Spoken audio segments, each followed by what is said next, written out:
অতএব এত দুশ্চিন্তার কিছু নাই, জীবনকে নিয়ে এত দুশ্চিন্তার কিছু নাই।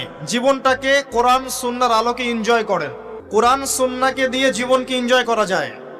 কোরআন এবং সুন্নাহর আনুগত্যের মধ্য দিয়ে আপনি জীবনকে উপভোগ করেন, টেনশন করার দরকার নেই।